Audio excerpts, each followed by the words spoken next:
everyone, and welcome to Real Life Talks. I'm your host, Yvonne Heath, author of the book Love Your Life to Death, and founder of the I Just Showed Up movement. So I am so incredibly excited and honored to have you here today, Brent Elsey. Hello, Brent. Good day. We are going to be talking about just showing up for our Earth and just showing up and talking about a very important subject, climate change. I just want to give a little bit of your history. So Brent is a retired family doctor and climate change activist.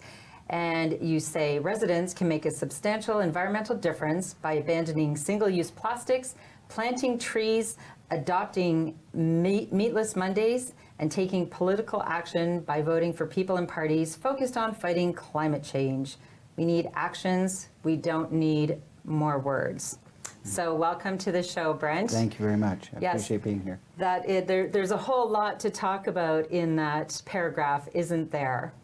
Well, so that was interesting. That came together.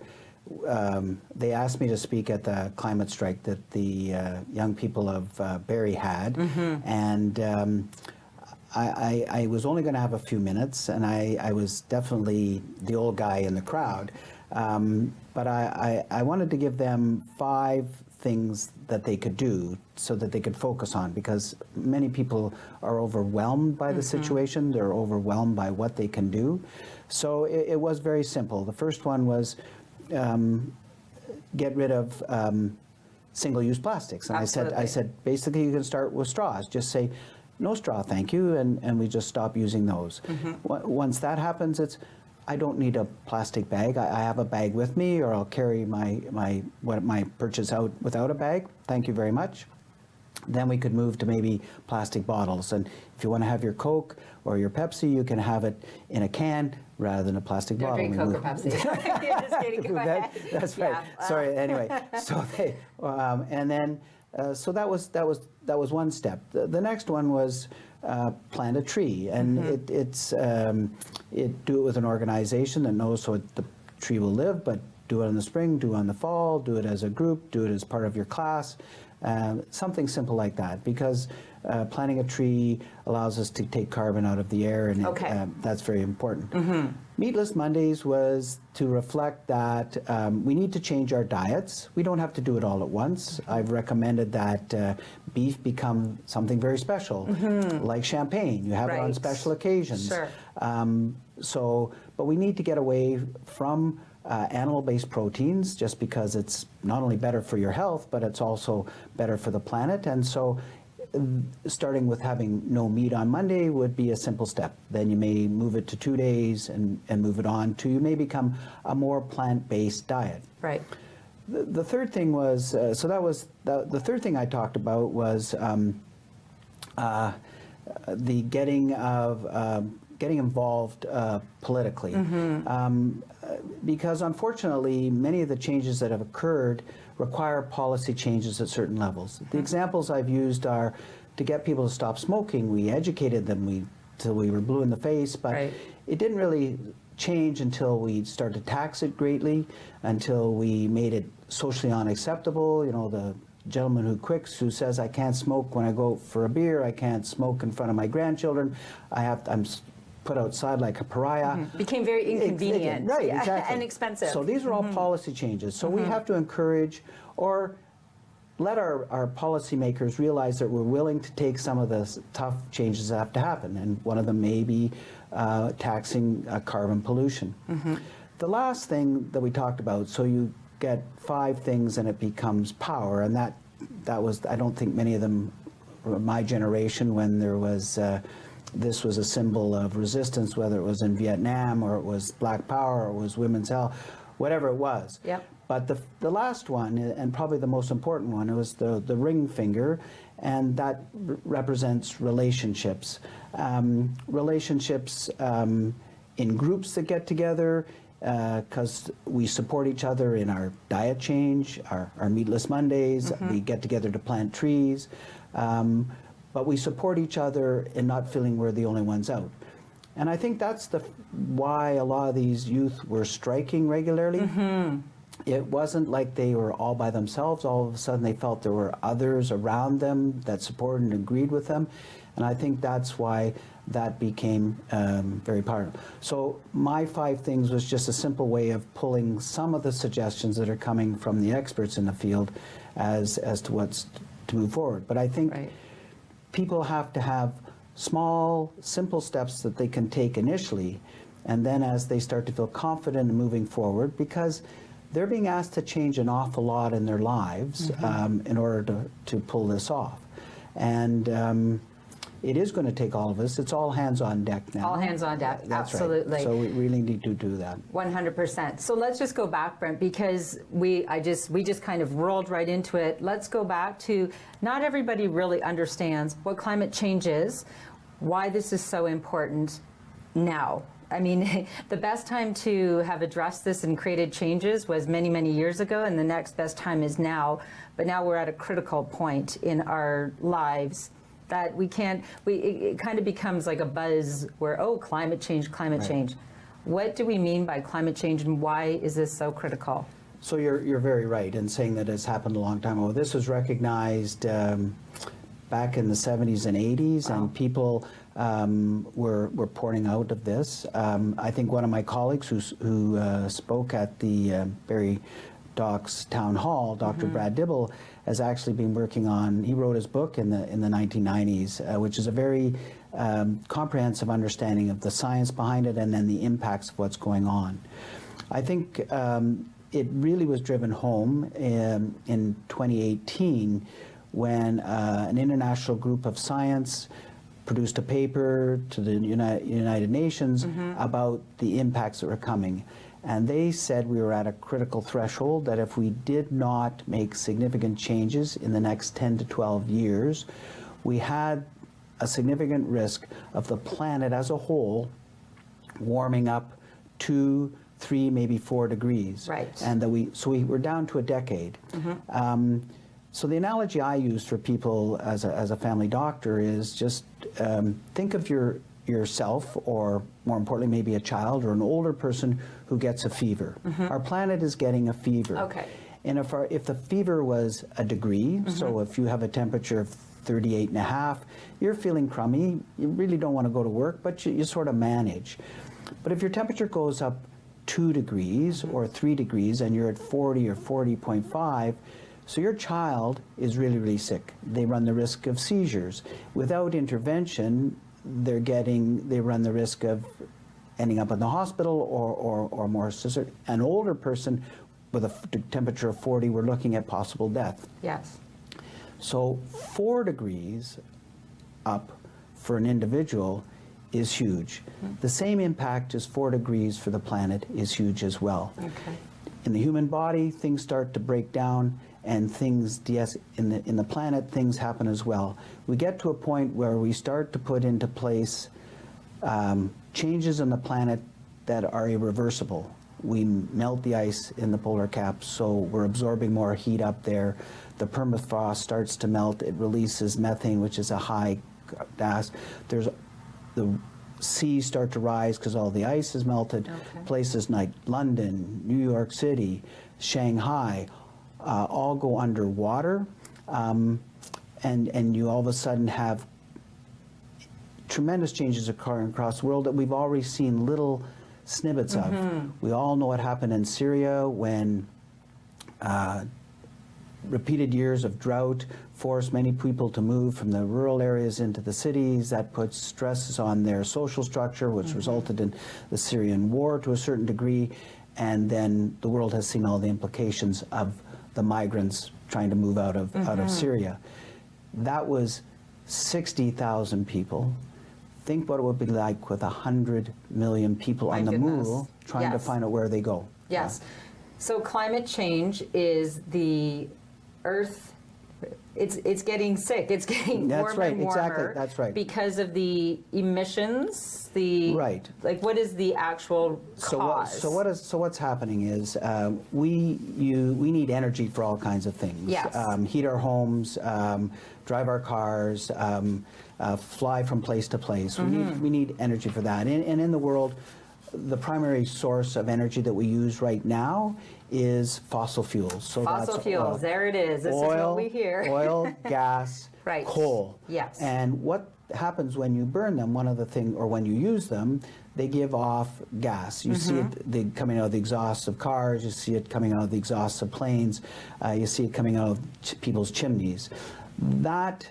There's a whole bunch of different gases, but probably the one we're worrying about the most is carbon dioxide, which stays in the area and acts like a blanket around the earth. It's sort of like when you're cold and you put an extra blanket on the bed, everything gets nice and toasty inside, and that's what happens.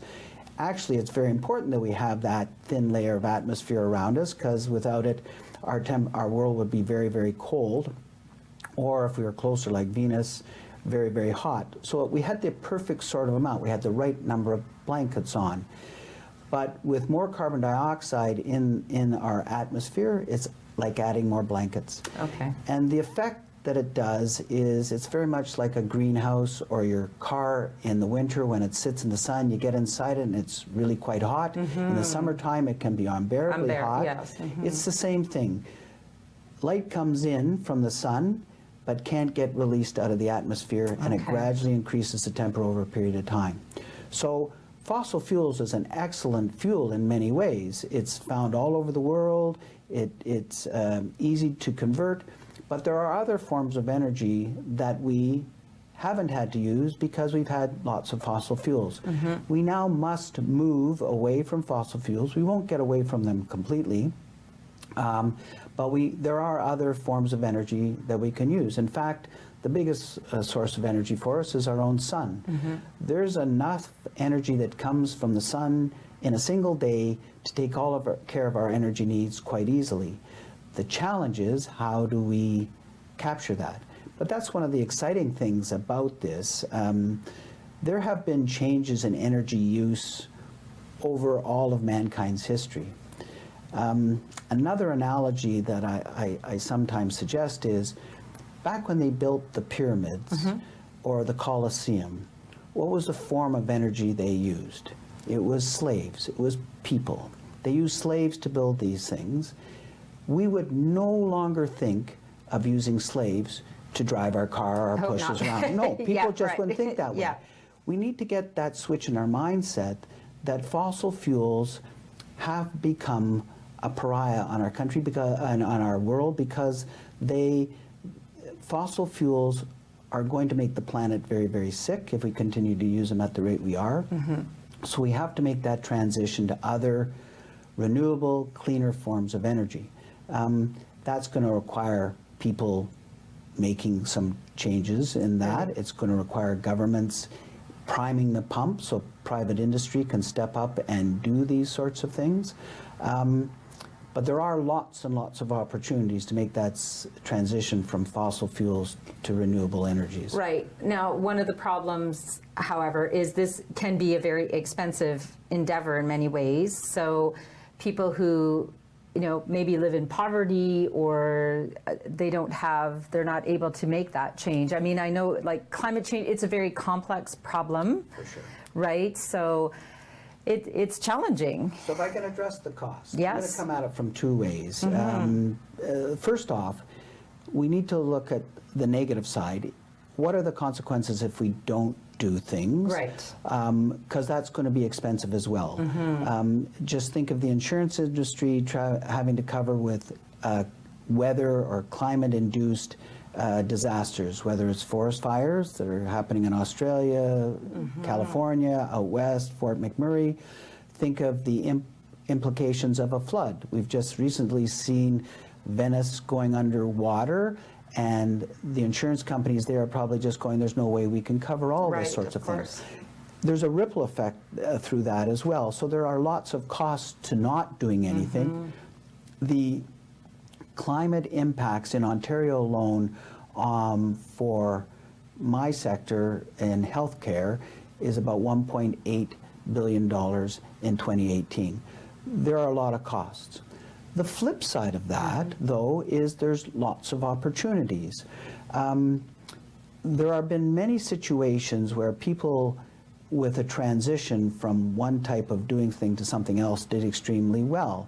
I think Henry Ford, when he started and was building the Model T, didn't think there was going to be much business there unless he could get lots and lots of people wanting to buy his car. Right. I think the same thing will happen in energy sources. If it gets to the point where solar panels on your roof and a battery in your basement allows you to go completely off the grid, it becomes very attractive. So there are, according to someone like Bernie Sanders, there's $13 trillion worth of economy that can be made from moving there. Canada, because we're in a position to be able to do this, should maybe demonstrate that we can move from a fossil fuel-based economy, there's about 10-15% based in fossil fuels in Canada, move to a green energy. It's actually maybe in our best interest. We become a leader in the world. We then help India, China, even the United States. There's a huge market out there for that. So there are some benefits. And then finally, you mentioned the people who are at greatest risk. You mentioned the people who are in poverty. Again, in my sector, the people we worry most about in the climate crisis are the marginal groups, the poor, the homeless, people in poor housing who may not get air conditioning when we get heat waves, who have trouble keeping their homes warm in the winter. Can't even afford heat. That's right, that sort of thing. So they are the ones that are going to pay the biggest price in our country about climate change. Around the world, the people who are going to pay the biggest price are those in the third world countries and that sort of thing. So I think there is an ethical and moral responsibility for nations such as our own to also step up to demonstrate those changes. Absolutely. So yes, there are costs. When you have any kind of change, there are costs. There's fiscal costs, there's social costs, there's just all the costs of change. There's Yeah, but at the end of the day, we need to save our planet. Right, I mean, right, exactly. There's a greater cost if we don't make these changes. For sure. Right, and we, as you said, I love these passionate young women, Greta Thunberg and Louisa Neubauer, and they are out there. They did their school strike to say we need climate change. Greta took on the UN, right? She just said, I will not forgive you if you ruin my planet. And Louisa in her TED Talk, watch these two TED Talks. I encourage everybody. Wouldn't you agree? Oh, for sure. The #1 driver for global warming is CO2 concentration. We're at a point in history that the most destructive force on the planet is humanity itself. Humanity is creating an environment that is not safe for humans anymore. I mean, it doesn't get more serious than that. We are creating a planet that we are no longer safe in. So do we need to do something drastic? Absolutely. One step at a time. Right. But we need to make significant changes fairly quickly. I think it's still doable. There's some analogies that some of our political leaders have used. And how quickly things can turn around. If you go back to World War II, and just having had Remembrance Day recently, we think about how quickly our country and the rest of the free world at that time mobilized to take on what was a global threat at that time. But it's interesting, it took significant events to really mobilize people. I don't think until Dieppe occurred that the common citizen in London, England, really was aware of how much the threat was until they had to send out 800, 900 small boats across to rescue their army. I don't think the Americans would have got into the war until it hit Honolulu in Japan, and Japan attacked there at Pearl Harbor.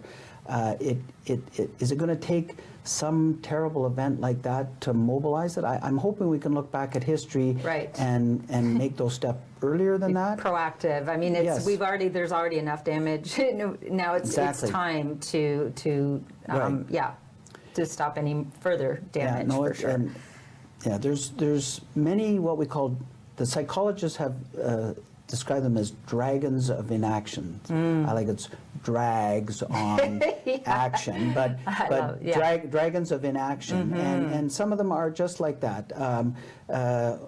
Canada's not a big producer, we shouldn't do that. Or I'm just one person, my eating, not having meat on Mondays doesn't really make a difference.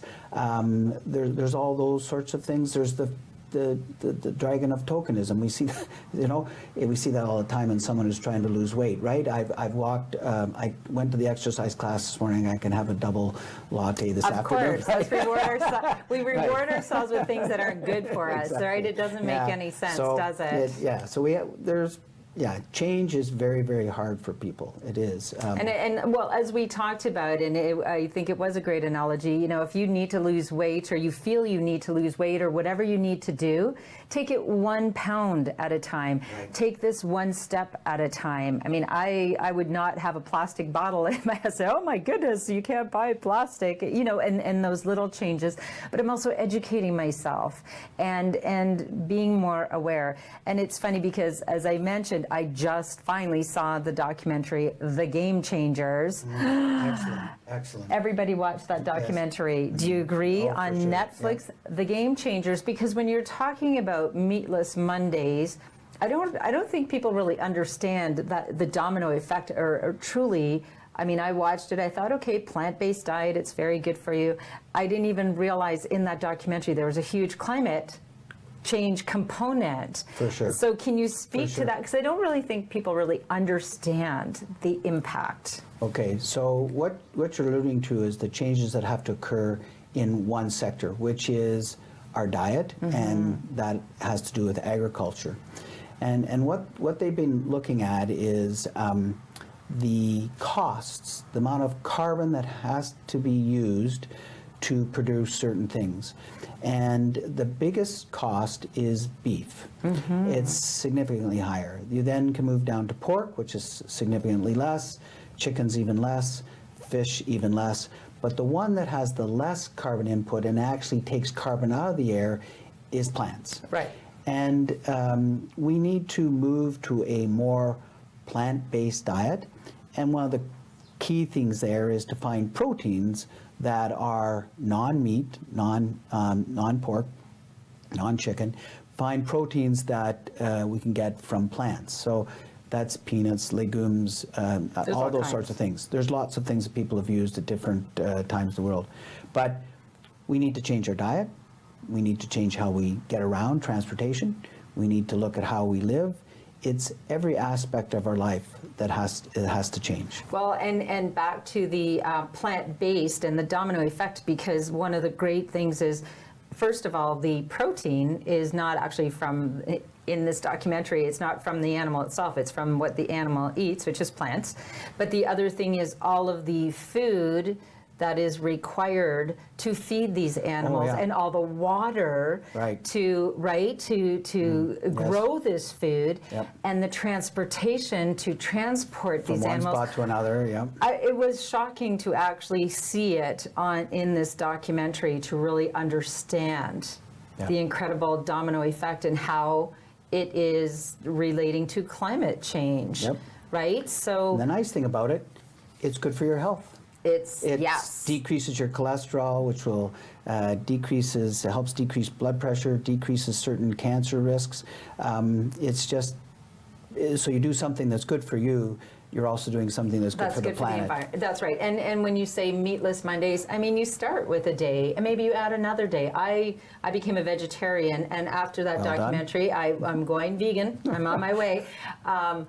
But many years ago, and it's funny because when we say change is hard, you really can change a habit, and it's only challenging for a little while, right? Because I mean, I've shared before, for many years as a nurse, when I was very upset, I used to come home and have a couple glasses of red wine to numb my feelings. But then as a speaker, and I'm telling people to feel their feelings, I said, okay, well, I can't be a hypocrite. And at first it was very odd, like, well, what do? I want a glass of wine. Here's 4 years later, it doesn't even occur to me. So that's the hope for people, right? There's two things. incremental change, little changes, Yep. and you are being a good example, right, to others. Oh, no, And you exactly. do, every person can make an impact. We all have to. That's where it starts. For sure. Demanding And I think change. that first, understand. Second, what can I do? Third, start doing it. Start doing it, taking action and educating yourself. And so we talked about, so I encourage people to watch The Game Changers and Yep. even Greta Thunberg's TED Talk. I think Oh, it's, yeah. and the way she took on the UN, I'm just like, you go girl, little Yep, yep, 16-year-old. yep. She created, and now millions of people follow her. Some people think one person Yep. can't make a change. Tell that to Yep. Greta, Yep, right? yep. And so where can people get information, or what would you say, like, I know it's, because it is overwhelming also, right, to, So if you're looking for solutions, Yes. there's I'm looking for solutions. There's a website called Project Drawdown, Okay. which gives people lots of opportunities to start slowly and gradually escalate their impact. And it talks about all the different sectors that are involved. What can you do in your diet? What can you do in transportation? Ride bikes more often, for example. What you can do is your housing. Yes. What you can do in political action. So it's, and you can actually find something that you can do, pick one, maybe Yes. get a group of friends to do it with you. You don't have to all march. right, In fact, it's probably more important that everybody, as you said, changes their diet. That might be a huge, huge step.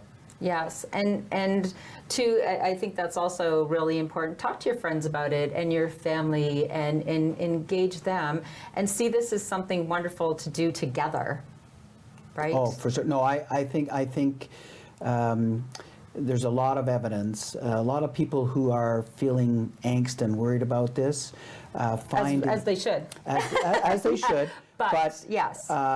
Starting to talk about things, doing things together, will help mitigate that angst and stress. Yes. And then we can.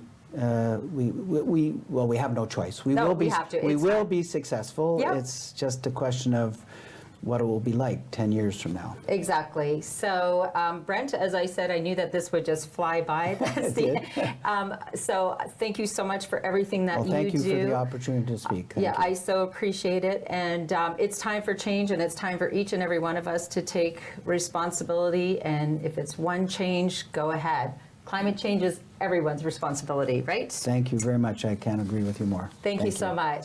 So this has been Real Life Talks, a show about learning how to just show up for yourself, just show up for others, and just show up for our planet. So if you want to be empowered and resilient and take action, my call to action always: plan your life, plan your death, and then just love your life to death. And always bring your own tambourine to the party. Thanks, bye for now.